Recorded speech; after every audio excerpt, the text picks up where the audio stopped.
po si Michelle Figueroa ng Barangay Buhilit, Head Coordinator po ng Barangay Buhilit.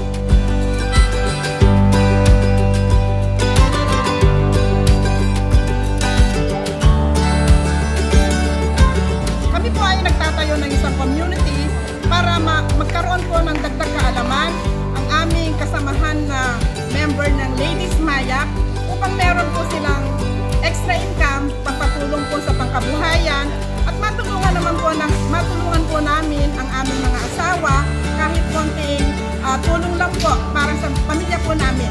At kami po ay nagpapasalamat sa ating mayor na si Susan Yap, Congressman Vic Yap at ang ating governor si Crystal Yap.